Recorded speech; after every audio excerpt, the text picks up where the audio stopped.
right, hello, and welcome everybody to another episode of Game Pass Gumbo. Lots to talk about today, lots and lots. We had definitely some great games come out. There was Nintendo Direct. So let's jump in. But before we do that, let's introduce the crew here. I myself am Corkenstein. We have Q or Token, What's up, everybody? and we have Gold Shell. How's it going? Doing good, my Sure. man. Doing good. Let's just do a quick around the horn. What you guys have been playing? Obviously, South of Midnight. But what else have you guys been playing? So I haven't touched South of Midnight yet because I actually play games on their release Shame. dates without spending extra money sometimes because I did it for Starfield. But I'm really looking forward to playing it Tuesday. Yeah, but it's already pre-downloaded on my Xbox and ready to go. And mostly what I've been playing, I had a little bit of time there where I wasn't playing too much except for jumping on Halo here and there. But I'm really deep right now into Mech Warrior 5 Clans. So I've been playing through the single player campaign for that, and that's been really fun. Um, I enjoyed playing through Mercenaries, Mech Warrior 5 Mercenaries, when it was just the multiplayer game. But I think jumping into Mech Warrior is my first time playing it. It is a little too complicated with all the managing your not just your mechs, but flying through the solar systems and stuff. So I didn't get that far into Mercenaries because it was really complicated, really fast. But with clans is much more of a single player experience, so it's a little bit like you still get to very much tweak your mechs based on how much weight they have and everything, but it's a lot less dealing with navigating the star systems and trying to manage your money and stuff. So I've been having fun with it. It can get be a little difficult in places, but I'm rocking with it. I'm enjoying it. I've been having fun, and I'm not really a big mech person, but I've been enjoying playing these games. Very nice. Gold. What have you been playing? All right. So this is a first. I've been married over 10 years, and my and I have never beat a game. We played games together, Minecraft, Sea of Thieves, stuff like that. We played together. But this is the first game we've actually beat together. Diablo 4. We took down Lilith today, and we're going to go through Vessel Hatred. Uh, we're- that's a pretty big moment for me because we might be going to BlizzCon next year. Nice. More details on that, but my wife's going to go with me, and she she decided that she was going to play Diablo with me. She really enjoyed it. Not only did she like it, she stuck with it and started hounding me. She's like, "When are we going to play again? We need to beat Lilith." So made made my heart happy. And then the other game I've been playing, which is one of the main topics of the show. So yeah. Nice. Abdel 114. Always good to see you here, bud. Got to go finish Metaphor. My backlog is out of control. Yes, Q can tell you all about that. Um, Yeah, so for me, I've been playing South of Midnight. Absolutely. This is a game that I really want to take my time with as well. So I think I only got to chapter 4 or mid chapter 4, beginning chapter 5, somewhere around there. It just we'll talk I'll get more in depth with it, but it's a game that you really do have to take your time with and really kind of relax and really enjoy because there's so much heavy narrative, it's not a game you need to blitz through and rush. So yeah, we'll talk a little bit more about that. I've been breaking it up with AC Shadows, Assassin's Creed. Absolutely awesome. I love it. It's hands down one of the best Assassin's Creed games that there is. They've added so many um great quality of life improvements, for the title as a whole. And then I just started Call of Duty because Verdansk is back, so I've been grinding out that, getting my weapons leveled up and stuff in zombies. If you guys want to get your weapons fast, zombies, especially during a double XP weekend, um you definitely have to see, you definitely have to use zombies. It's the easiest way. Takes about 3 hours right now, to fully level. So just every day this week, I started on Friday, I did the kilo yesterday, I did CR, the CR56 AMAX, and then I did the HDR yesterday and today, and then I think I got the KSV leveled up. Even though KSV is a standard weapon, right now it's the new meta. So yeah, I've been really really digging it. Having fun with those games.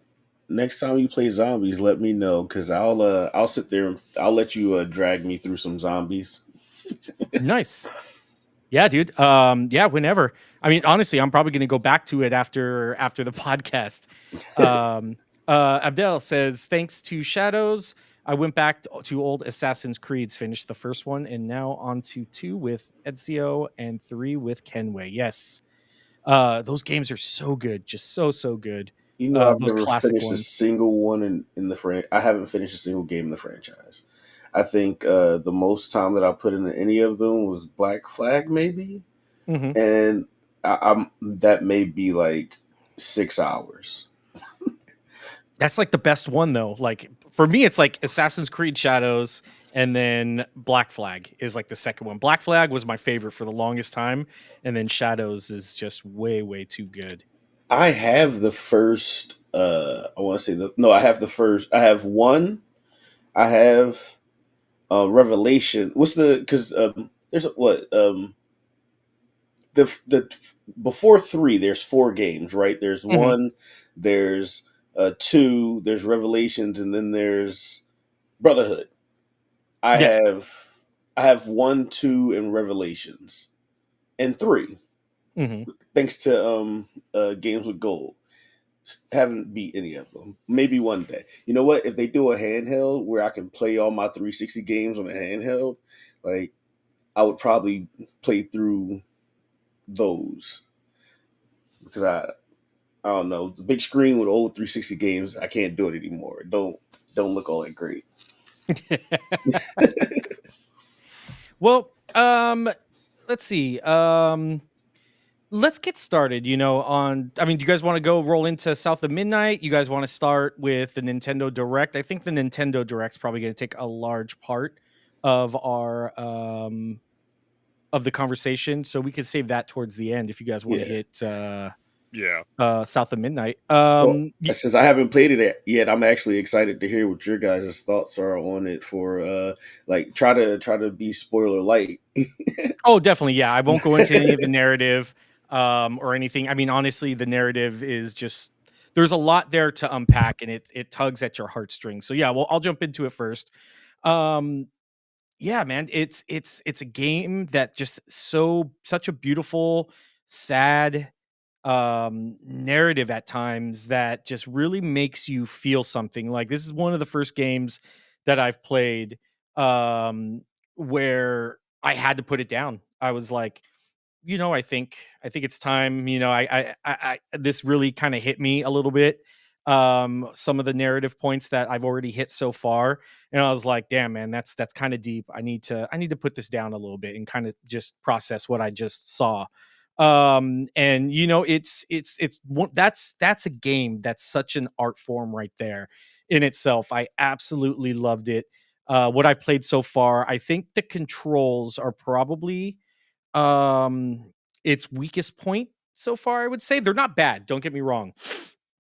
They're not horrible, but it doesn't feel tight, like the controlling it. It's a little too loose for me. You'll see when you play, you maybe some things where you have to like jump to another level or up and you miss, or when you jump forward, it just a little weird things. Combat, I would say is pretty fun and engaging, kind of basic so far for me. I think I have like 3 abilities right now. So it's not too crazy, but I do like it, what I've been playing so far. Just overall, from just I'm only at, like I said, end of 4, beginning 5 of the chapters. I would probably give it a 9 out of 10. It's a game that just it makes you feel makes you want to explore it and just kind of dive in and just embrace everything that it throws at you. Gold, what about you, bub? How you liking it? It is basically double A Jedi Survivor, and I'm not complaining about it Yeah. at all. The you the weaving that you do is basically force pulls. Uh, The parkouring, they actually take the parkouring to a little bit next level than Jedi Survivor because you can actually move up in walls. It's not just a static run across the wall. There was one part where I actually had to climb up the wall diagonally to hit a different spot. So Yeah. I currently am chapter 10. That's Oh where I'm wow. at. Best $9 I spent. I went Yeah. hard on it. And you're talking about the narrative.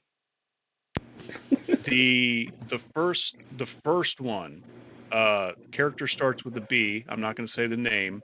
That one teared me up a bit. Yeah. That's where I kind of Uh, had to stop. Not because it was bad.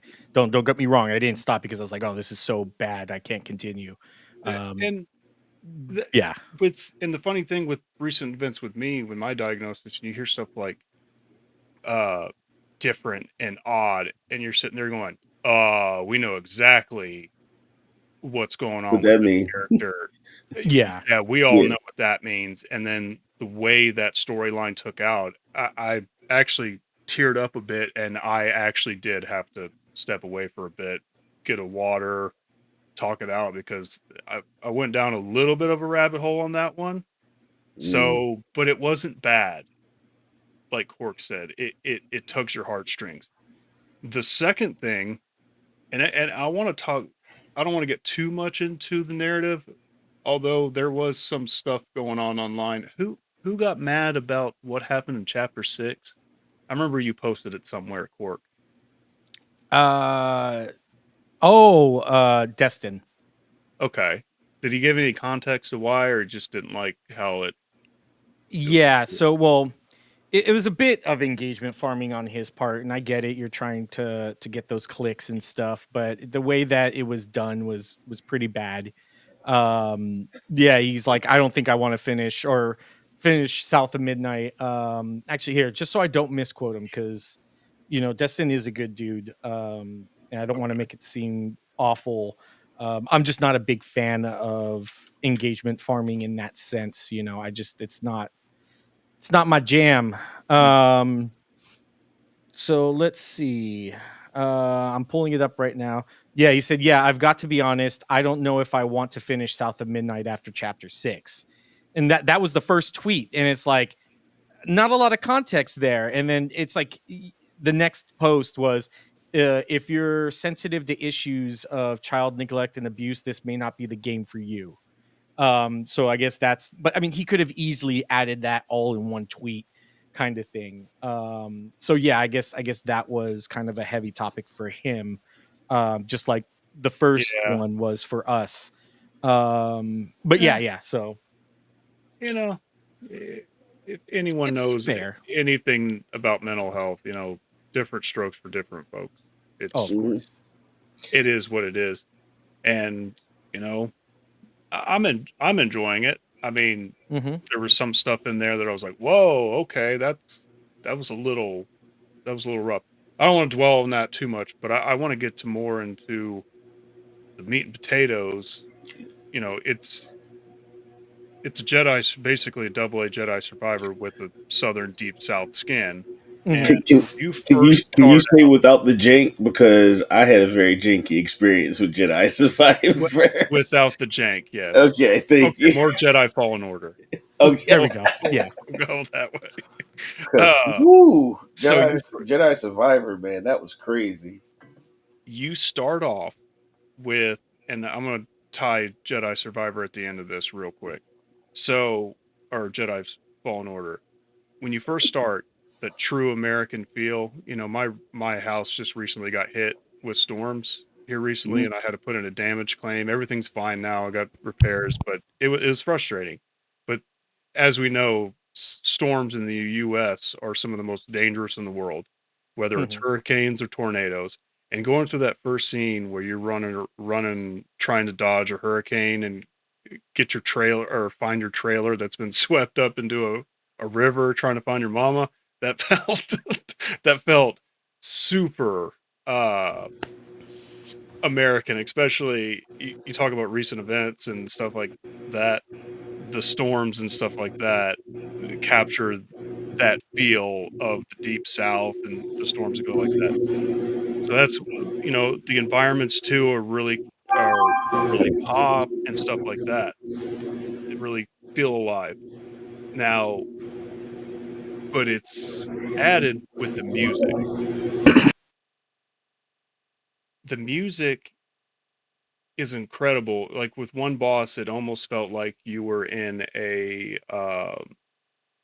New York dive bar in the 1930s where they're playing a lot of brass instruments and stuff like that while you're fighting this big monster.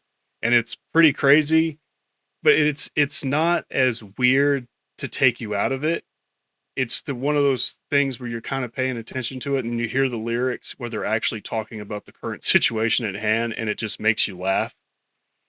And then the last thing I want to say here is talking about, I know I've brought up Jedi. I still have yet to meet Ahmed Best character, the guy who did Jar Jar Binks. I think he's a late game character. I haven't met him yet, but I've been trying to push vigorously to get to meet that character because I hear he's a hoot. But yeah, I think I would give the same score, 9 out of 10. I do believe that the combat could be a little bit more fleshed out.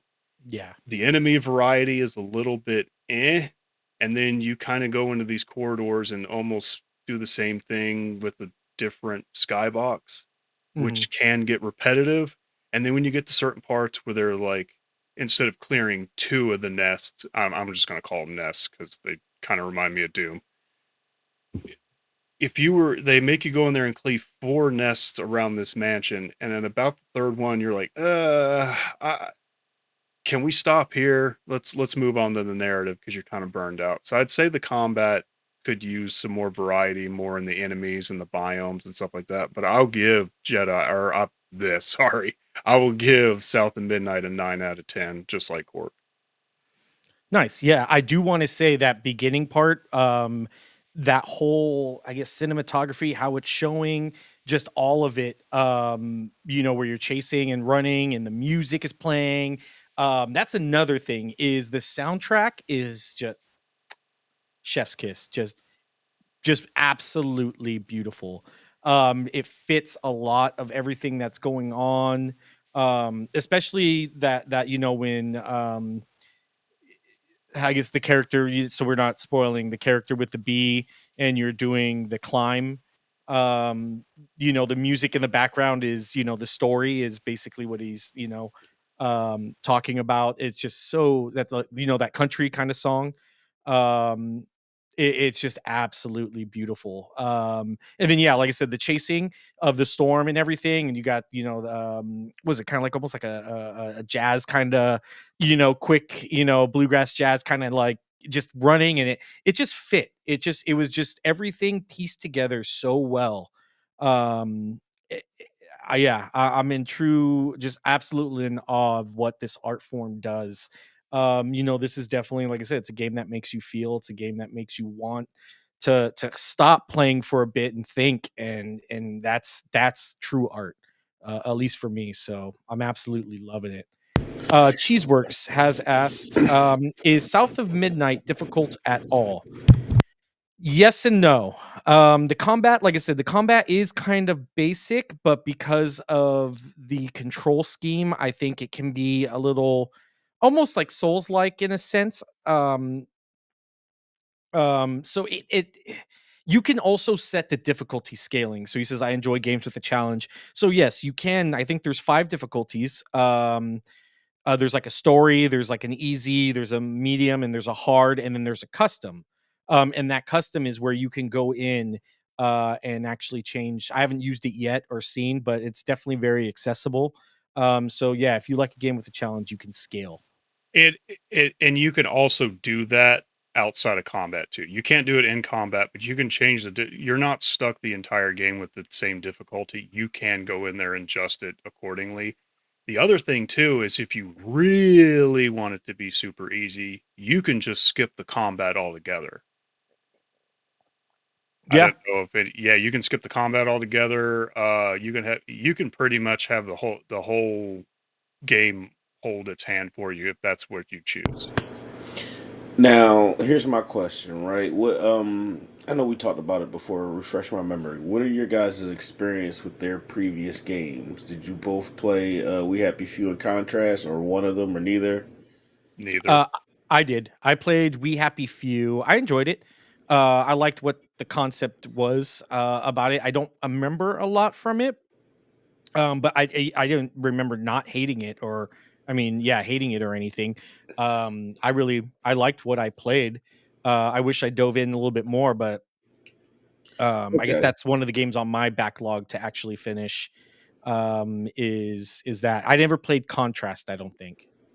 Yeah, I beat Contrast through it being on Game Pass, and I actually played We Happy Few because it was on Game Pass. But like We Happy Few is the first game that I played on Game Pass where I bought the DLC for it, and I bought all three of the DLC for it because um, they did a great job with the story and the narrative and the atmosphere and the themes and stuff. Hmm. It was, in my experience, it was bogged down by technical issues because I had like a couple of side quests that wouldn't finish, or I had like stuff that wasn't working, and just technical issues that kind of marred my experience a little bit. But it didn't take away from the fact that they did such a good job, like with the narrative and the art. So like with uh, and when you watch the what is it, the Cost of Joy, the documentary that they did about it, they recognize like, oh, like I think it's cool that like, so I watched that documentary and it was like every complaint that I had about that game, they recognized, in the documentary. So it was like, oh, okay, cool. So y'all know exactly what my problems were with the game because you made a whole documentary that said that. So I've been really looking forward to South of Midnight because I've seen like their progression between Contrast and We Happy Few, and then just the bit that they showed us of South of Midnight when they first showed it to us. So I'm really looking forward to digging in on Tuesday on it, and I maybe now I feel bad. Now I feel like I should have did because we're doing the podcast now. I feel like I should have paid my little extra $9 to have the early release. As the one of us that's played both their previous games, like yeah. I'll talk about it the next podcast. I'll make sure I'll be like, yeah, this is how I felt about it after I played it. Yeah, yeah. You had one job, sir. One job. Less than No, the no, Game Pass definitely. subscription to get the early access queue. Come on, man. Yeah, $9. That's what You I mean. know, That's what I did, and I it's saw that and I honestly, go, no way. so the Bye. reason I didn't do it is because I am all like I at the beginning of the year, I always well, not I always, like the last 2 years I've done this. I set a list of games that I know are coming out and games that I have in my backlog that I want to play for the year. So I set out like the first 6 or 7 that I play, and then maybe around like May I do the next 6 or 7 that I'm gonna play anywhere between 12 and 20 games a year, basically. Mhm. I'm behind on my list already by like 4 games because I should be like 3 more games beaten from the list that I have than I currently am. So I was like, I'm not going to spend money on. I was about to push it too. I was like, I saw it and I was about to do it as well. I did a little bit of editing, but Yeah. yeah. I'm not gonna. I was gonna say it. I'm not gonna spend. I'm trying to like. I'm not gonna spend money that's like gonna go to waste because I might not even get to the game before the early access period is over. Like I said, I'm still working my way through Mega Salt Clans right now. Nice. So I would have bought the early access and then still not played it to the eighth anyway. Yeah. No, that's fair. That's definitely fair. Um, so with this, So has this kind of, I mean, were you hyped since you haven't played though? I kind of want to gauge since you haven't really, were you hyped for South of Midnight before it launched, or now seeing all these, the praise that it's been getting, um, and kind of me and Gold's kind of glowing impressions of it, has it kind of jumped that hype factor for you even more now? So like I was saying before, I played through We Have a Few and I really enjoyed it, especially the Hmm. DLC, right? So after they did the DLC and they said they were working on the next project, I was already excited. Nice. I've been excited about Compulsion's next project since I found out that they got bought by Microsoft, so they actually would have like a The funding. budget to be able to do what they want to do. Then I followed like, how their studio has grown from like 50 something people to like nearly 100. I think they're like 80 to nearly 100 or something, so they've kind of doubled in size. And then when they first showed it, and then we got the leaks about what it was supposed to be about. They said Southern Gothic horror. I said bet. Like that's something that we don't really get that often. And I had just come off of watching like Lovecraft Country. So I was all for like some southern draws and vampires and cryptids and all that stuff. And then everything I've seen about it just has me more and more excited about playing it. So I was excited from the get go, and now I'm 2 days away from putting it in my hands, and I'm probably going to blast through it.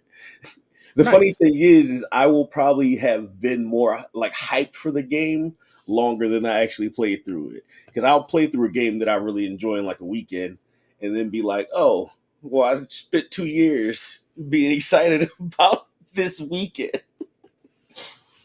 Nice. Yeah, man. I'm glad. I can't wait for you to play it. And then we have our Discord and stuff, the the Battle Shrimp or the Gumbo Discord now. It was Battle Shrimp and now it's the Gumbo Discord. But yeah, well I can't wait to talk to you about it once you actually play it. We can have Oh yeah. That'll be the first place where I start talking about it at when I yeah. when I finally get into it. Or you could stream it too to the channel whenever you get a chance. I've thought about doing it, but I wanted people to. I didn't want to kind of give like a heavy. I didn't want to like spoil it for people or anything like that. So I Mhm. figured I'd give it some time and then maybe stream it or something. But yeah, you could always stream it and do kind of like a live react. Maybe we'll talk offline about that. I ain't gonna make no promise. I got you. Um, Yeah. So, is there anything else you guys kind of want to wrap up, or anything else for South of Midnight? I know Golds probably wants to jump into the Nintendo stuff. Well, Um, I figured before, because like we said, the Nintendo stuff is going to take a little bit longer. I figured we jump on just real quick going through what else has come out or is coming out on Game Pass real quick with the last drop. We got South of Midnight we've been talking about. Um, the last drop before this most recent one, we had Adam Fall come out. I haven't touched it yet, but Adam Falls has been, you know, here and there. It's a Diablo. The Blizzard Arcade Collection dropped the last drop 2 weeks ago, which oh yeah. was funny because it was like the next drop after, was it the next drop after Dustin did his uh what was the point of buying Blizzard anyway video, and then it was like the next drop after Yeah. that was the add Blizzard Arcade, which I thought was Whoa, hilarious. And let's then not. this drop they added Diablo 3, so it's like Okay, uh, let's let's not just forgive him for Blizzard Arcade Collection, but no, continue. no. I'm just saying. I just thought it was funny that like he was like, "Oh, they didn't put anything in Game Pass," and then the very next drop, I got this piece of paper flying around in the background. Please ignore it. Yeah. But then the very next one was like, "Oh, the Blizzard Arcade." It just felt like it felt like a here, take it, shut up. Like Yeah. Microsoft was like, "Shut up! Here's a Blizzard game. Shut up." Yeah. We also got Balatro. We got 33 Immortals, which you and I've Mhm. played together. We gotta If we're gonna stream something, we should stream us playing some 33 Immortals. That would be Yeah. fun. I'm down. I think last week, yeah, was Borderlands 3, the Ultimate Edition. Mhm. Um, Looks like, yeah, Adamfall, Heroes of the Storm is on PC now. Or that came out. At least I got it on PC here. It looks like I'm looking Yeah. at the Xbox app right now. The finals they put out there, Smite 2, they put into game preview. I don't know if that's on Oh, the I console forgot one that as that was well. already a game preview. Oh, it might just be in PC. Okay. Yeah, maybe. I'm not sure if that came out to console yet. I used to be I have to stay away from Smite. I used to be a massive Smite player and I got very, very like deep into it. Yeah, it was just like just taking all my time. I got very, very sweaty with Smite too, so I had to stop playing for a So while. when I first played the first one, I got into it with some friends because some friend like he was like, oh, he plays it. I was like, oh, it's free to play. I'll jump on and play it. I never played a MOBA before that. I didn't even know what MOBAs were before that. So like I couldn't like I didn't my head was not wrapped around what I was supposed to be doing in that game. So I'm just running out there and just shooting at the things that are in front of me, like, oh, okay. And then Mhm. it took, and then it took like oh, I lost my train of thought. All right, I lost my train of thought. All good. If it comes back, you just let us know. All right. Um, but yeah, no, I feel you. Like I said, I got way too wrapped up with Smite, and it's just yeah, it was bad news bears.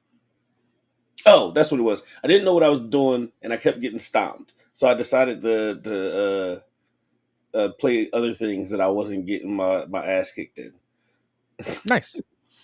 Yeah, the learning curve there is not that great. I guess you could say it's definitely very trial by fire.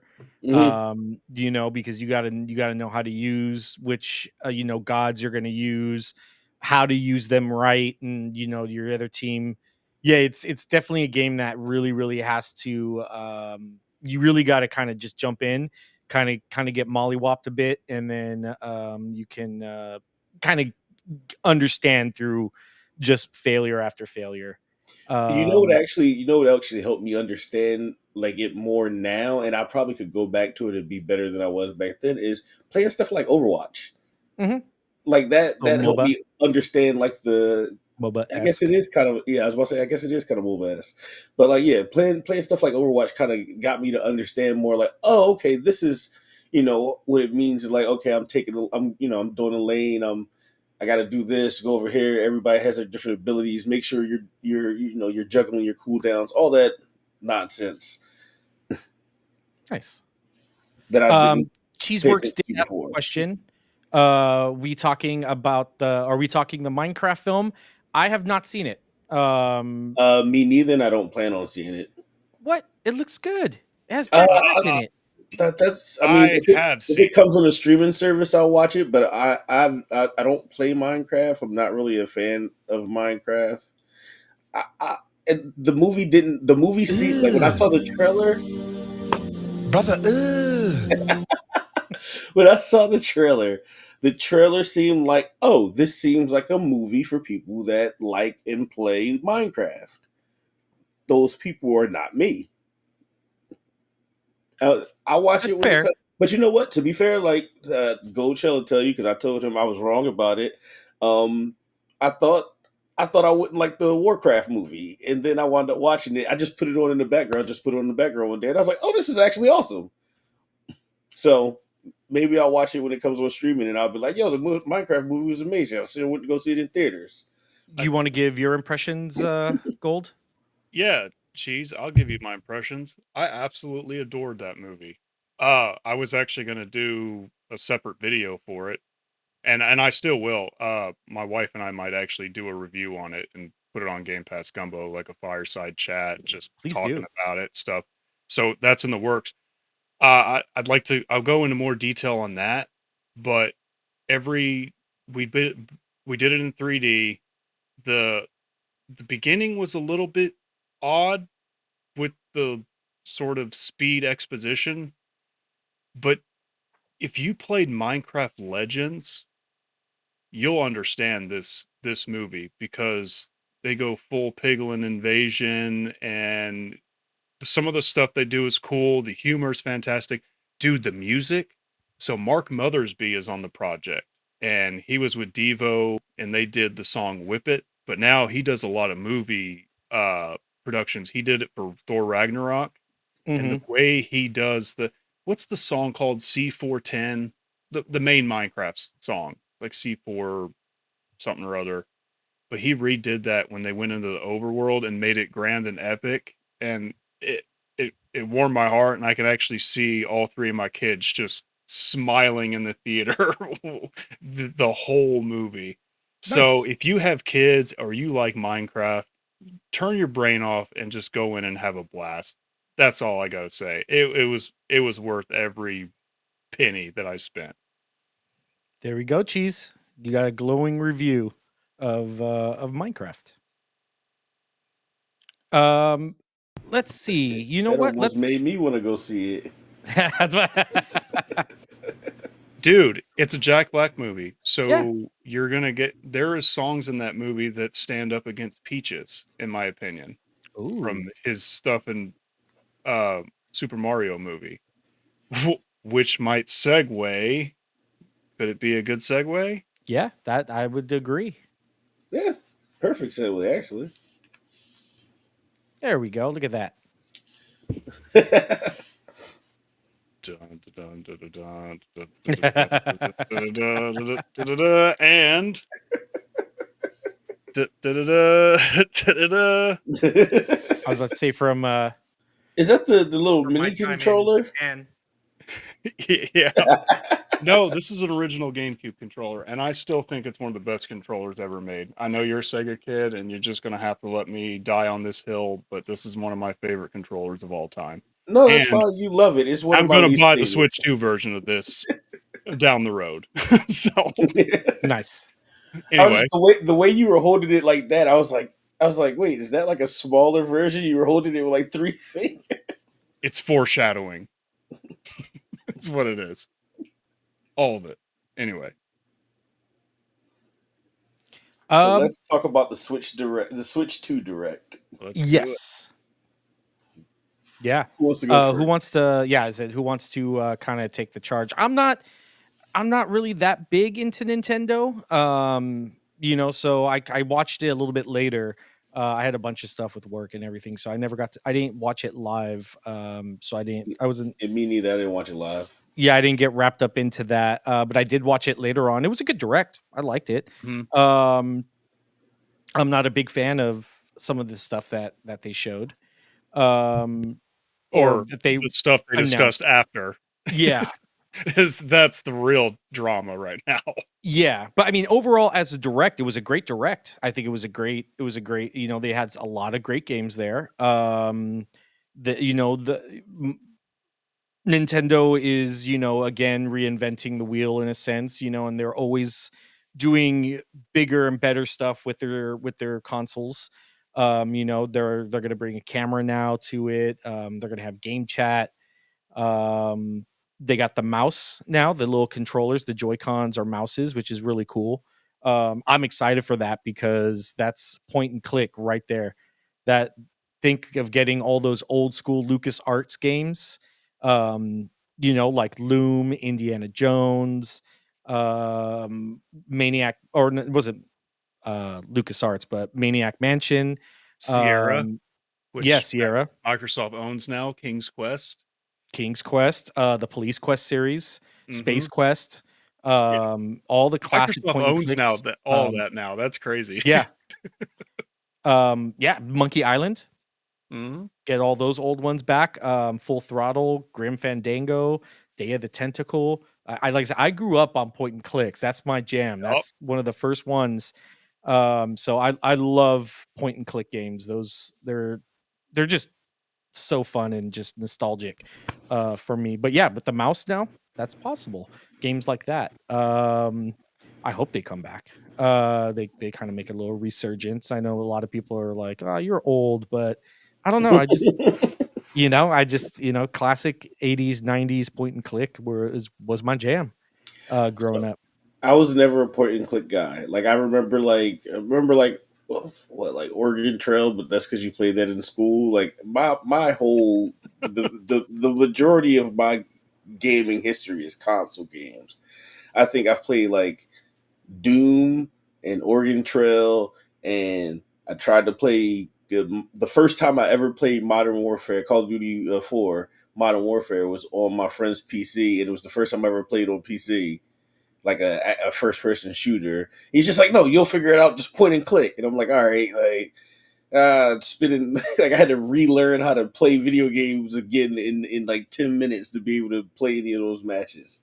But yeah, so You're I don't suggesting have all the PC games are point and click? That's kind no. of I just say I don't have the like nostalgia for point and click games because I always did console games, side scrollers and such. But I get Nice. what you mean with the Lucas Arts games. Yeah. I mean, there's a lot of cool stuff that the Switch is doing. Um, I mean, we could talk about just the direct for now, and then we can get into all the drama if you guys want to kind of go around and give Well, your impressions of the direct. can I say real quick that I felt like your explanation for the direct was very like nice because I would describe the same things that you described. Like, yo, that direct reminded me of like the 360 PS3 era where they were just like, take an accessory. Here's another accessory. Here's another accessory. Here's some old games. Here's some ports of some games. Here's some games that missed you the first time, but they're gonna come back around to you now. Like, Could you imagine if Nintendo had forced the camera into the bundle Oh yeah. like the Xbox One did? oh my god! But like, I was just like, I watched it. They'd be like, You know, I'm not a Nintendo person. Like like I've played Nintendo. I have no problem with Nintendo other than like some of their business practices, but whatever. Like I like Mario. I like Donkey Kong. I like Zelda. I like Metroid. That's kind of about it. But like I like their franchises and stuff. I just don't. Just don't like them enough to buy a second console. Is basically all. But like, and I understand that because I'm like that their directs aren't directed towards me. But I was watching it, I was like, all right, cool. Like we're talking about the new console and we're talking about new games, and there were new games, Mario Kart, and I'm talking, but we probably gonna hit stuff. Mario Kart looked great. I was like, Mhm. new Mario Kart, awesome. And then like half the show was here's some third party games that came out like 4 years ago that you get to play and pay for full price probably. Yeah. Here's some ports. Here's some remasters of games from the Wii that we're still doing that we're probably gonna make you pay for again in a couple years anyway. Here's the upgrade to the games that you played last time, and you're gonna pay more money for the upgrades for this game from the last game you paid, even if you already own that game. Yeah. So, Nintendo being Nintendo. but that's I'm me, gonna, I'm gonna give you pushback and on I don't want to rain only on one people's of them. parades. I No. I agree with the the upgrades being the upgrade price being steep, but there was one in particular game that I've already bought, Mario Party Jamboree, where Mm, they're adding the Switch 2 gimmicks, they're adding a bunch of expansions to it with that upgrade plus. So you're essentially, instead of paying for an upgrade with Mario Party Jamboree, you're paying for an expansion. So I think that's a little bit different, but I agree with you on the other parts. And you mm, can bet your ass I'm going to be buying that Mario Party Jamboree upgrade because when I mm. trade in my Switch 1 for the Switch 2, I want to try the new mouse features with the new Mario. My wife and I love Mario Party, so I'm pretty excited about that title specifically for the Switch Listen, 2. he's part of the problem. He is part of the problem. I am. I paid This $9 is for why early access this is and why for Valve Nintendo too. gets away with this shit. People like Oh, him. problem on Xbox too. Don't worry about that. So, did you want to kind of give your opinion on it, Gold, real quick about what your thought of the direct was? I thought it was awesome. Okay. Let me. I thought the I, direct and the hardware was awesome. We'll talk about the other stuff afterwards, but I the Nintendo Connect. Come on, guys. What what are we doing? Thank you for. I mean, it's cool. I I guess, but then you looked at the little Discord thing, Nintendo Discord, and then at the bottom the frame rates on your party chat were just bad. It looked so bad. It did How look really bad. how are you supposed to guide someone through a tutorial? Because they showed that off as a feature. Hey, hop in and teach your friend how to beat this level. If you can't see anything and it's blurred, how are you giving valid instructions? I mean, left. Nintendo, thanks for giving us Switch owners this feature.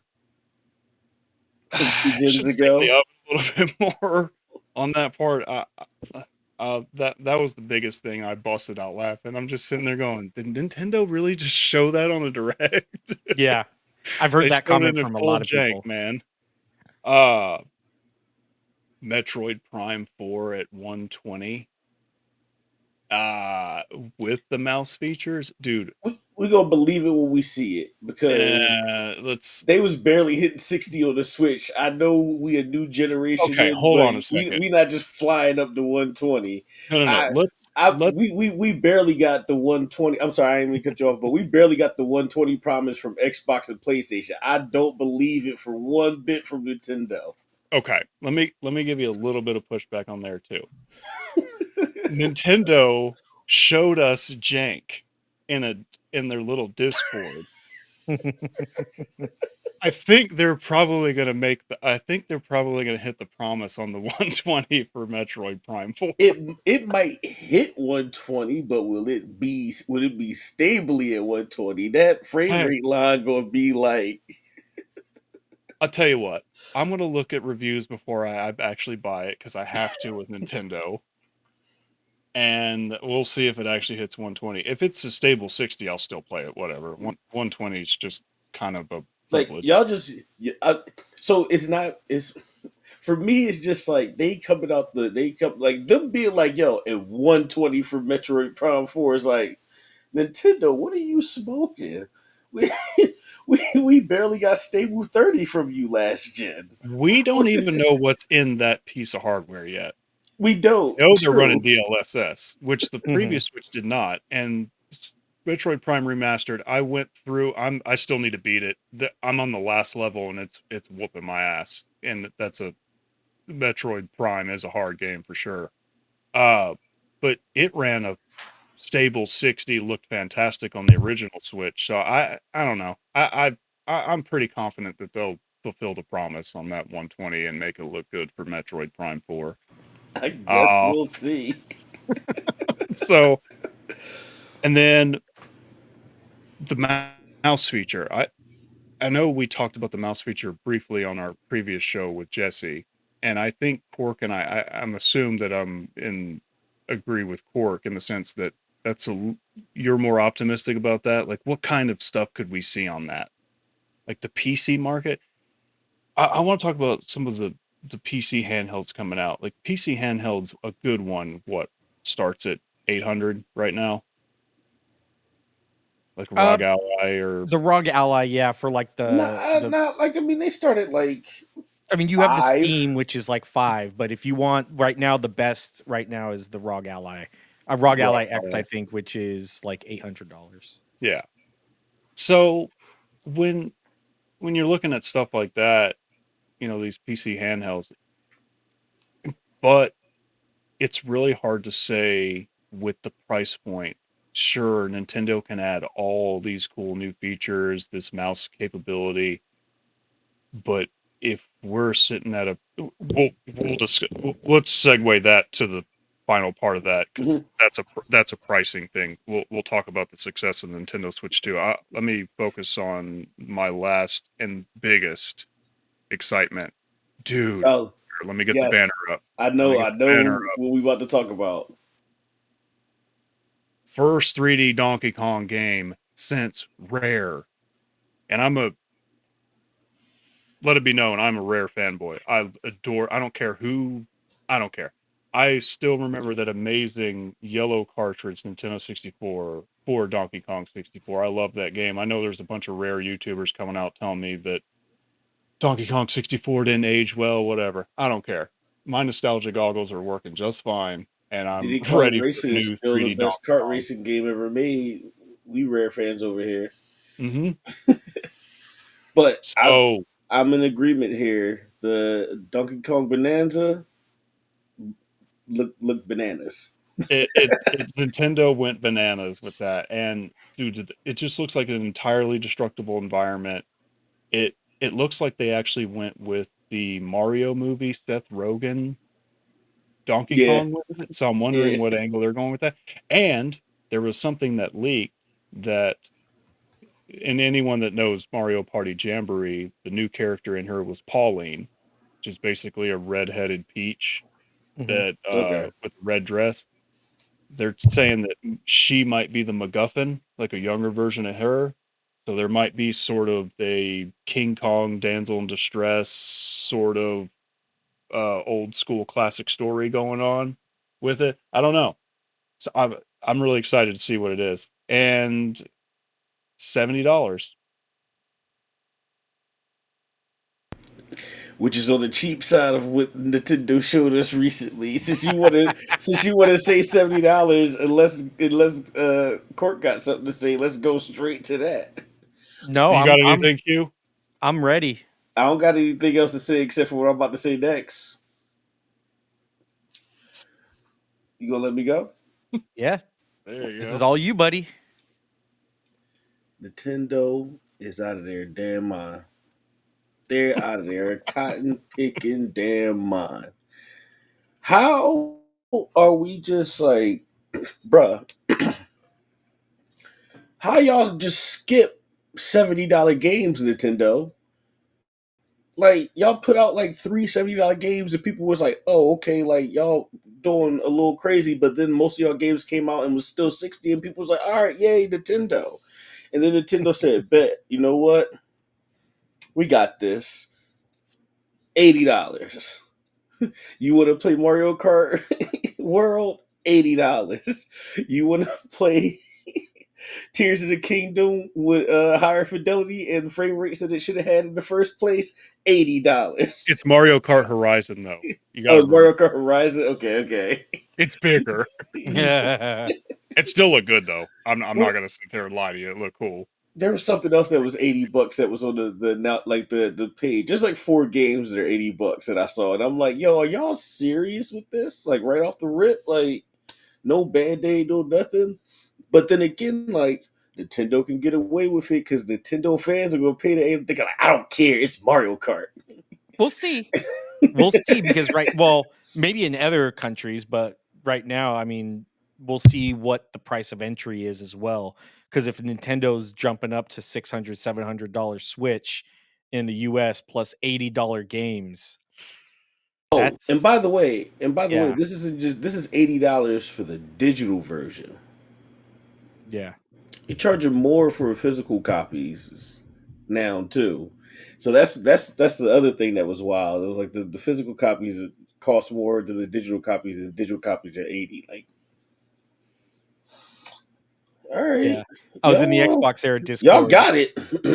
and yeah, I was like, Rockstar right now, they're like, all right, Grand Theft Auto, $80 games. All right, let's see how it takes off. Rockstar's Oh, looking they everywhere. The were whole hyped. industry is They were looking at hyped when Nintendo. they were hyped when they saw the $80. They said, "Can we do it?"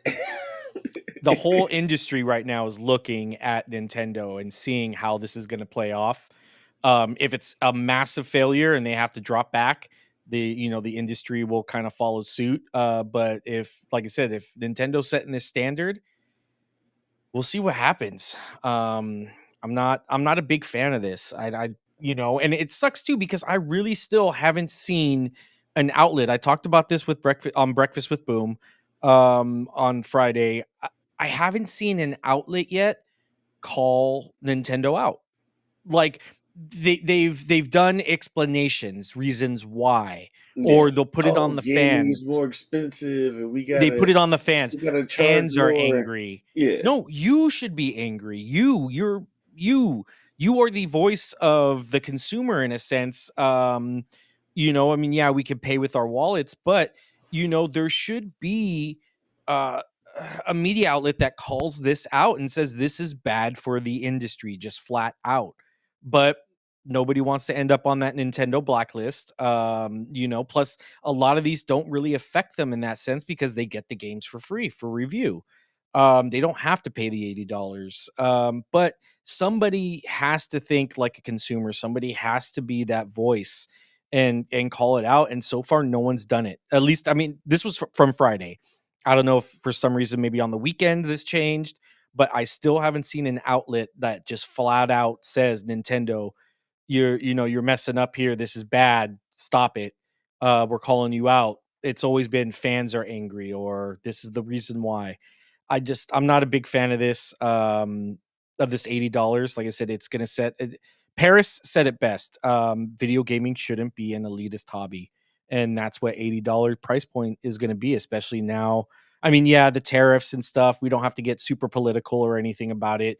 The tariffs do play a part. That's gonna hurt. But in that sense, The tariffs would be after the $80. Like that's yeah, not a that the $80 come before that. So that's not even that's yeah, we're especially gonna on be a paying digital. more than that after. Yeah. Especially on a digital, yeah, we're not, that kind of thing. But it, yeah, I don't know. We'll see what the new price point is for Nintendo. They've already done the marketing for it. 450. You know, Yeah. We'll again in America we'll see because they already what they did they postponed they delayed pre-orders for the U.S. so they can better reassess the figure out pricing. the pricing for after tariff. So, woof. Mm. What's your take on it, Gold? The price increase for these games. I tell you what, I'm not buying Mario Kart separate. I'll buy the bundle. I mean, seriously, if I don't understand why you do that anyway. Is there something that I'm missing here? Like you charge $80 for a game, but you're gonna do a bundle with it's just $50. Well, no, you didn't. You want people to buy the bundle. Well, yeah, but I don't. It. You I know offset I'm the not buying. cost a bit. Yeah. Yeah. Uh, I'm just gonna buy the bundle. When I trade in my Switch One to GameStop, I'll just pay the difference and buy the bundle. I'm not buying one Mario Kart game for $80. Now, But obviously, the bundles aren't going to be like the bundles are going to be limited. Not saying like they're going to be like super limited, but they're going to be way less bundles than there are like separate copy, separate console, and then like I'll wait for a Metroid Prime bundle. people are still going to be still going to buy a separate console, separate game, even though if the bundles aren't available, they're going to spend that extra $30. Yeah. Well, I $30 just plus tax. yeah, it's Nintendo's just gonna be one of the expensive boys now. That's just that's where we're at. I mean, but So you guys saw my tweet that exploded. Mhm.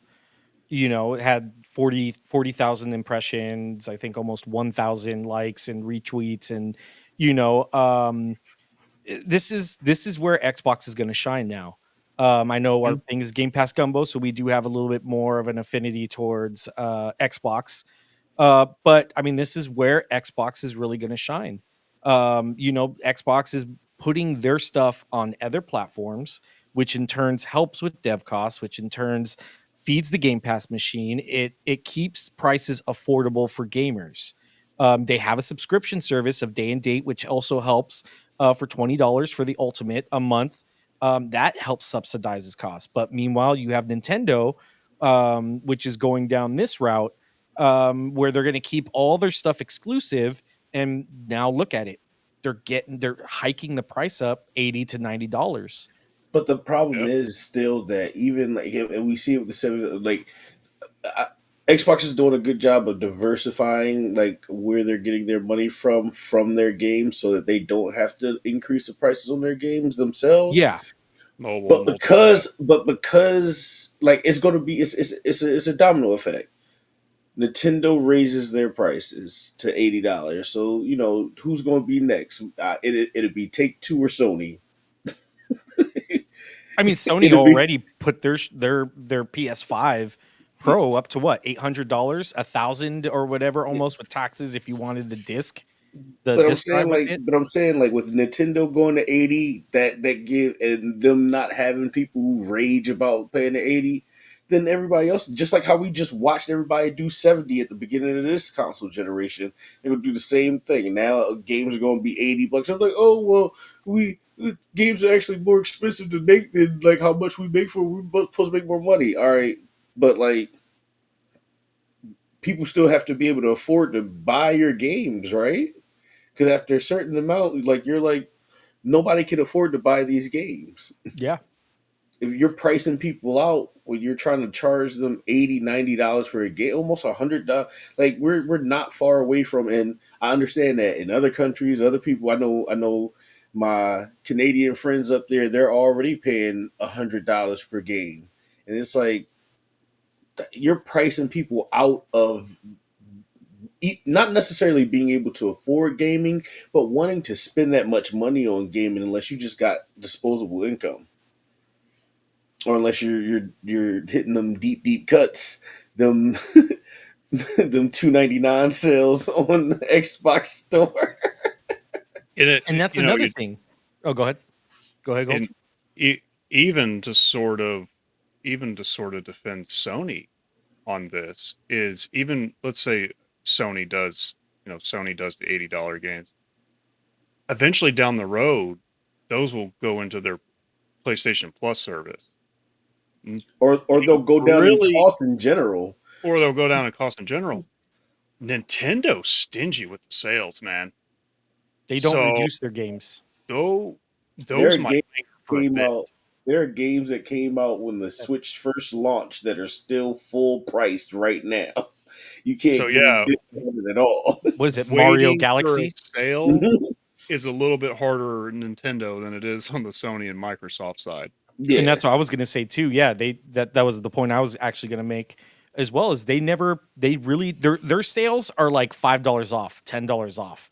You Mhm. know, it's never 50, it's never 60 or 70 or 80 like a lot of these other, like you said, there's still games that are full price at $60. Was it Mario Galaxy Odyssey or whatever that released day one with the Switch? Still 60, you know what, seven, Even 8 years their ago? even their pre-owned games, if you go into like GameStop or any of the game shops and like buy Nintendo pre-owned, like Switch pre-owned games, are still only like $5-10 off.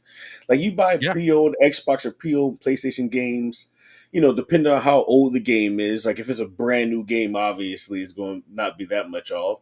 But if it's like a few years old, it'd be like half the price for a pre-owned like Xbox game after a couple years.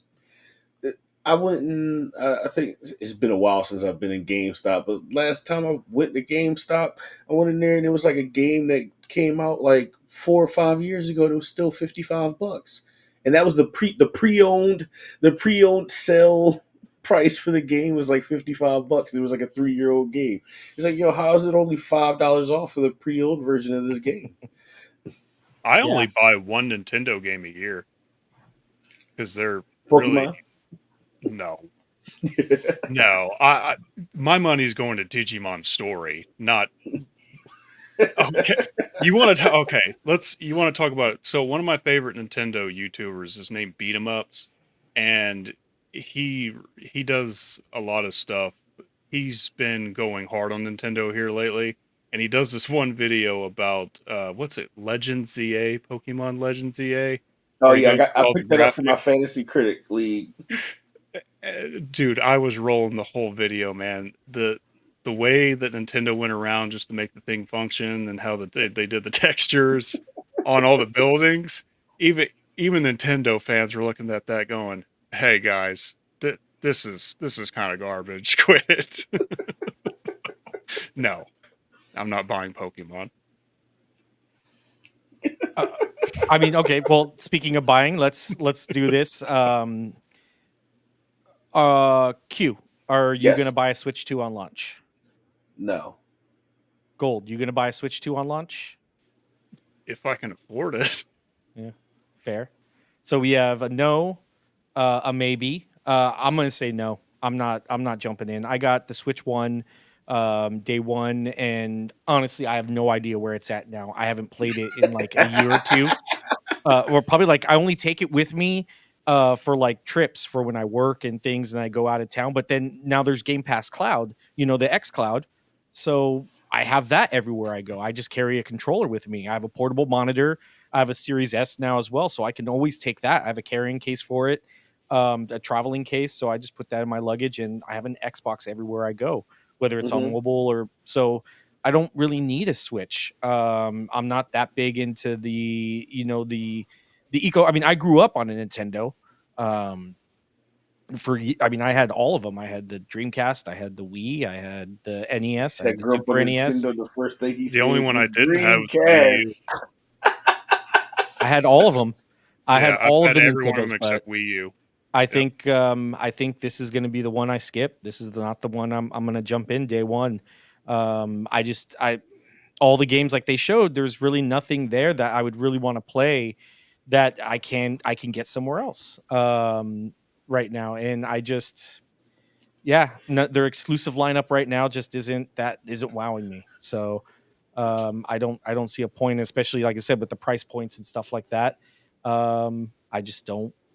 Yeah, I don't know. I just don't see it being feasible or worthy of me. If they had like a crazy new Link, a Nintendo, a new Zelda game coming out as well with it, and Mario, all the Marios, and if there was more there, more substance there, and that it was actually affordable, I would say, okay, maybe I might take the dive. But as of now, I'll probably skip this or get it in 3 or 4 years when it's down to like $200 or something. What's up? As far as you mentioned, the lineup wasn't impressing you. I'm actually on the opposite. This lineup is actually the most impressive for me to Nintendo, because a lot of I like Mario. I've played a handful of Zelda games, but when it comes to my Nintendo fandom, there's three big ones for me. It's F-Zero X, which did not show up, and we got a new Mario Kart game. I would have rather had a new F-Zero announced than a new Mario Kart, but it is what it is. But we got something on the direct that's similar to that. Donkey Kong, Donkey Kong's, and Metroid. So I got a new Metroid and a new Donkey Kong coming, a true 3D Donkey Kong coming. So I'm more impressed with the lineup than I am. My issue is just, where are we going to be price wise, and is GameStop going to play ball with me? That's where Yeah. I'm at. I want it. It looks impressive to me, and I'm down for it. But dude, at $450, you Was could go get a series. 450.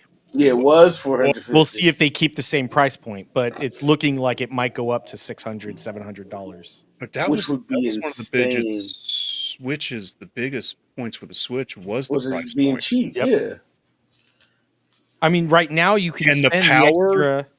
can the Oh, go ahead. power narrative shift that? I don't know. I mean, for an Not extra from. $50, you could get an Xbox Series X. Exactly.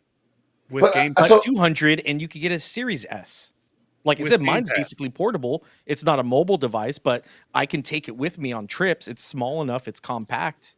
I want to be. Hey, what's up, Bug? I just see him in the chat. What's up, Bug? What's going Um, on? I will say, to be fair, because I always try to be fair in the conversations. To be fair to Nintendo, if we're going to be comparing them to something, like let's compare them to like some of the PC handhelds, because they're in the similar range of function and like power wise.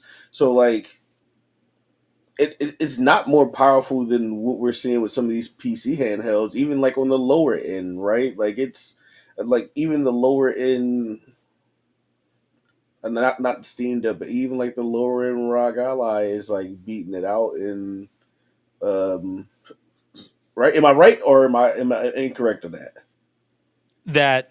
As far as power goes, Yeah. yeah, I think the ROG Ally right now is the tier, like S tier level handheld. I think So I I'm think like, it does. I don't see it. I don't see the because it's never going to be that for Nintendo again. Like the having the power narrative is never going to be Nintendo's thing. Because they tried it once and you said no bueno. They said no bueno. They said we're good. We're good on that. Um, Yeah. so I don't think they'll. And Xbox's It'll be handheld the is coming IP. out. Yeah, it'll be the IP. It's always the IP for Nintendo. Nintendo can sell you cardboard boxes as long as you connect it to Mario somehow. It's nostalgia. They Yeah, they like they are very nostalgic. You got to think. Like I said, look at me. I grew up on Nintendo. You have parents that grew up on Nintendo now, and their well, kids, I will say and it's then not their just kids' nostalgia. kids It's are not just having kids. nostalgia because it's for the like for the parents, for the adults. Yes, it's nostalgia, but for the kids, is they just have Well, very like kid th- friendly like the IPs that you get into. You're like, oh, that's but that's interesting. the That's cool. driving Like for kids, force. that's a driving thing. Yeah. Is nostalgia because, like I said, their kids, we grew up on this, and now we want our kids to experience Nintendo like we did. So we get them the Mario, things like that. And then their kids are having kids, and that cycles next again, where it's like, okay, we grew up on Nintendo. I love Nintendo. Yo, So that's it's just crazy. the You saying nostalgia that just factor. now. We are at the point where like Mario's old enough that people's kids Are like playing it now. yeah, yeah. Oh wow, like yeah, that's whew. Yep. So yeah, that's what it is. Mario's Where we're older at than that me point. and Sonic's younger than me is where I slot in. I did the math. think I think Mario's older than everybody here except No, Cork's old ass. no, Mario's older than actually. No, I think he's younger. Let me look that up real quick. I've never actually thought about that. Um, Because yeah. Mario's I 85, want to say he right? was 83. Oh, He, 83? Okay. Oh, then he he's might a have been. year older than me. No, He'd he be a might be year. 85. If it was 85, then yeah, he's younger. I was born in 84, so I'm 41. It is well, okay. So technically, it's 81 because it's Donkey Kong. Technically, True. So yeah, he is yeah. older than me 3 years. But Super Mario, like Mario, yeah.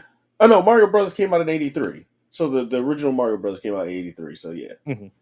All right. Yeah. So almost, but yeah, I'm almost as old as Mario. So, um, yeah, But you're that's taller. yeah. I would like to think I'm taller. I mean, I'm Why only did five seven. did you just have like a midlife crisis there for a second? You just paused. It's like, yeah, I'm Yeah, I almost was as like, oh old as damn, Mario, that's and then just silenced and listed off into the I'm old as shit. Well, also too, I just got a Twitter okay. message. Um, and it just kind of from I'll be on Web Dave's next week, next Sunday. I'll reply back to him right now and let him know I am in. But yeah, Shout out to Web Dave. yeah, he's a great dude. So good. I can't wait to see him. He's actually flying out for the June showcase. So I told him I'd Oh pick him up yeah, from the airport. Yeah. nice. I'll pick him up from the airport. And yeah, we're all going to hang out that Thursday. Usually we do the big dinner, the Yard House dinner. Um, Nice. and yeah, there's everybody who's everybody's there kind of thing, and we all just kind of hang out. There's like 30 of us. John from Xbox Era was there last year, so I got to hang out with him for a bit. King Dave, King Dave Cognito, all the guys. Jez usually shows up. A lot of fun. It's really really cool. Colt was there. It's always we've done it every year, and it's just been so much fun. I look forward to it. We eat some food, have some drinks, and we just shoot the shit. You sure there ain't any more names you want to drop there, Court? I'm just saying, like, how cool it is. Like everybody that's You content got no creators. Phil Spencer's, no Jason Reynolds, no. Have we had any of them join us? No, I don't think so. It's always been like other event offsites and stuff like that where they've sat down for like a beer or something, just to kind of hang out. But yeah, no, like I said, it's really cool that all these people can get together and we're all friends, and it's an awesome time. Like I said, I'm always look forward to it every year because some of these guys I only get to see that one year. And it's just everyone's laughing and having fun, and we're all there for the same thing, and that's E3 week primarily, but for Xbox and the Summer Games Fest. And it's just like I said, it's just something I just love going to every year, meeting people and seeing everybody. showcase is a good segue. Did we have any final thoughts on Nintendo? I'm not buying the console, so there's not much that I'm gonna say about it. Mm-hmm. My sister really likes playing Mario Kart, so I sent her the game because they've been dropping. Not only did they do the direct, but they've also been dropping like little gameplay videos and stuff. So they dropped like a gameplay video of like the going through a grand circuit for playing through Mario Kart Horizon, and Yeah. that's pretty cool. Because I'm sorry, I know we was just about to wrap up, but as I was saying it, I did find Donkey Kong and the Mario Kart thing really cool. So, but outside of that, everything else was kind of. I really only was like, "Yo, Mario Kart looks great," and that Donkey Kong looks amazing. Everything else, I was kind of blah on. But what was really cool that they showed about in the Grand Prix video that they showed is that when you do the race, like you're doing the race at the circuit, but you're also racing in between the maps. So it's like the way that you do the races is like all the maps are connected through highways. So you go from the circuit and then you drive down the highway to the next circuit. Then you drive down the highway to the next. It was pretty cool. It was like so it took maybe like 22, 23 minutes to get through a full like 5 race circuit, but you drive to the next one in between them. It was pretty cool. Boog said Duskblood. Duskblood. Oh yeah, there was I'm that. not a From fan, so like I didn't care about that, and I know people would get upset about that, but I'm not a From fan. I don't play their game, so I saw it and I was like, oh, okay, I mean, another big okay. one. They're getting. Hold on, where is it at? Here we go. They're getting the Final Fantasy, the remake. I don't want to talk about that Huh? because I don't want to talk about that because it's crazy that we getting Switch 2 announcements for. We getting Switch 2 announcements for it. We'll get a blog post. I'm gonna be Don't- all right. They'll be. All right. It's coming. The first one is supposed to be coming this year. The second one will be coming 2026. But you got to think though, this was an exclusive lockdown game. Right. What's that? 16's coming before both of them, right? That's the rumor. Yeah. Well, the rumor was last year it was supposed to come. I think there was rumors that was supposed to be happen last year and it didn't. But yeah, I would assume probably 16 and remake will probably get the same drop date. I would assume just bring everything over at the same time, or they may stagger it out. We'll see. But I mean, you got to think though, this was an exclusivity deal purely to Sony, and now Nintendo's getting it, which means that exclusivity contract is up. So there would be nothing stopping it from going to Xbox. I mean, it's been rumored it's coming. We'll But see what I'm happens. just saying, why did it have to go to? Why did we gotta wait till after Switch 2 get it? Like that's crazy. That's crazy. Not That's we'll, crazy. we'll see. Maybe it It's might okay be though. a day one drop kind of thing. Me and Square are still not on good terms, so I don't care. I don't meet my man. Yeah, what was the That's the real remake I want is 9. VV baby. somebody was making it, and I think they got like a cease and desist saying stop. My friend actually was the voice for that character. Oh yeah, It's like weird. as like a fan project thing. She did the voice for it. Oh yeah, I remember you saying that. But yeah, cool. Yeah, we'll see what happens. Well, let's just put it like that. I've heard some things, but of course, everything is grain of salt. Rumor mill, grain of salt. And just to bring it up, I would say outside of 7, the remake that I would definitely like jump for joy for is them remaking 10. Because 10's actually the Final Fantasy game that I almost beat. I haven't. I say it all the time. That's the closest one that I actually have gotten to beating the whole entire game. I was Hopefully, like, sometime this year, 15 will be the one that I actually beat because I own it and it's been sitting in my house for like 5 years. But actually, it's a good one. I liked 15. I don't care what people say. I liked 15. So hopefully 15 will be the first Final Fantasy game. Actually, it's not yeah, 15 will be the first Final Fantasy game that I beat. But if we're talking about remakes, I want that Final Fantasy X buddy. I always find it funny that people always skip over 8. Full on It's either Blitzball. it's always 7. 7 people are like, I want a remake of 7. I want a remake, or we finally got it, but they're like, I want a remake of 9. I want a remake of 10. Nobody ever says 8 for some reason. Nobody You nobody likes Squall. you Squall is know a the cool only character. thing I can Lionheart. tell you about 8. The only thing I remember about 8 is every time I went to go try to play it, having to sit through that long ass unskippable cutscene in the beginning, and it'd be like, you know what, I got other things to do. I got other games I can play. Like I can't do this. Like going from like again, like I said, being a Sega kid, going from like, yo, you press start, you select your map, and then you're like going, because that's how most of the games were on Sega. Like you press start, you go to whatever your save file is, and then you go. Sega was quick. For me to jump into a game and then have to sit there for like 5 minutes to just go through every time you turn on the game, like because I hadn't because I didn't get into the game long enough to have like a save point for it to just like go to the thing. So every time I tried to play it, it would be from the beginning, and it would be that same unskippable cutscene that I watched for like 10 minutes. I'm like, you know what? I'm done with this. So I never actually got to play any of it. I just spent like 5 minutes saying I never got to play the game. My bad.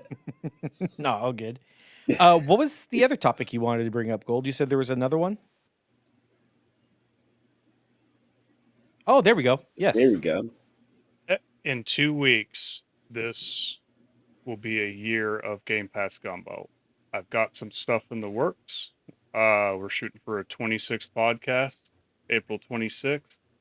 Cork and and Q have been talking about stuff we're going to do. Keep posted to the socials. We got some cool stuff coming up. As far as the gumbo or food video, we're not doing gumbo this time. We're doing my wife's grandparents are from the Louisiana area, and we've got a recipe for a shrimp etouffee that we're Nice. gonna put up. Hopefully, we'll have that up before the anniversary episode. We'll see who shows up for that. And then you were talking about showcases. I wanted to do another thing. Our next show will probably be Blizzard, which will segue into. I'm going to be going probably to BlizzCon next year. And I I've Nice. never might be been right there there, with you. and we might actually make this a Game Pass Gumbo meetup for BlizzCon. My wife and I are going to go to Universal too. We're going to hit up Hogwarts, Hogsmeade in Universal, and we're going to Nice. hit up Nintendo World. But main focus is going to my first BlizzCon, and that's 2026. Blizzard's got some stuff in the oven, Yeah. so I could will reach get out to that special guest hopefully this week and see if we can get him on. That would be really, really cool. And then yeah, I'm excited. Yeah. A year already. It's been a crazy, year. man. Yeah, it's been a whole year. This is awesome. Like I said, we don't really get to post as much as we could or that we can just because of life, and we're kind of a monthly show. But like I said, we've been talking about getting regular things out, streaming to the channel, getting regular cooking videos out. It takes time and editing and all of that stuff. So hopefully we can get something really, really cool next year. Like I Do the never best I thought. can with 3 kids. Yeah, That's all I gotta say. I would have never thought that that it would grow as much. If you watch our first video that we did to now, we've grown immensely as a channel, as podcast and content creators in, experience wise and things like that. Yeah, I would have never thought that we'd be here today with Game Pass Gumbo still going strong like it is, because it's awesome. A lot of podcasters stop after that it becomes too much work for them and things like that, but all three of us have stuck with it pretty strong, and made some really great friendships together. So Yeah, I'm and I excited for appreciate the y'all's next year. commitment. Yeah, I really I'm do. excited. It's just fun to actually get to do it, because it's something that, like, like for years, like before, like, for years people are like, oh, like, or I had the thought of or people were like, "You should do a podcast. You like to talk about stuff all the time." Or I'm like, "Oh yeah, like I'd be interested in doing a podcast," and just being like I'm interested in it, but never actually like trying to pursue it or do it. So actually, Gold Shell and Cork like actually getting us together and being like, "All right, let's really do this. Let's stop talking about it and actually put some feet to pavement and actually do it." And the fact that we've been doing it for a year is crazy. Or Yeah. coming up on a year is crazy. Congrats to us. Little pat on the back Little here, you know. Play the victory theme again. Let's see.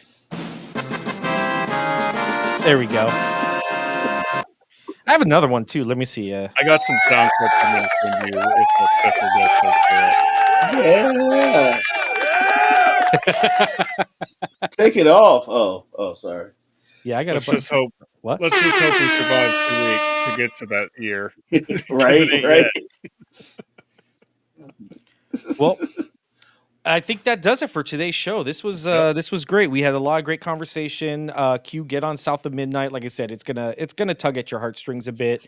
You're gonna experience an amazing narrative, and I really wish more people played this. Or I really hope when it comes out on the 8th or 9th. 8th. 8th, yeah. Tuesday. That's right, because it was 5 days early access came out for the 3rd, and then 8th. So I really hope more people get to play this. It really is just such an amazing game. Or you can play it in 6 months on the Nintendo Switch too, and then everyone will be mad about it. So. And then we'll see what happens. Yes, anything you guys want to sign off on or say before we sign off? For the 54 people watching right now, thank you. It's been a pleasure. I hope you're entertained. Yeah, I hope so too. Q, anything you want to sign off on? Nah, I'm gonna pick back off of what he said. Thank you for watching, everyone, and Like, subscribe. As we move into being a year old, we just hopefully we'll put out some more content that people will like, and it will be more than 54 people here next year come around. I hope so. Well, that does it for us today, guys. Thank you, everybody. Like I said, thank you. Please like and subscribe if you guys like what we have. If you guys have any recipes or games or things you guys want to see on the channel, let us know. Post it in a comment. Find us on our socials. I'm the Corkenstein on Twitter, on X, on Threads, on Blue Sky. Just look up for Corkenstein and you're going to find me.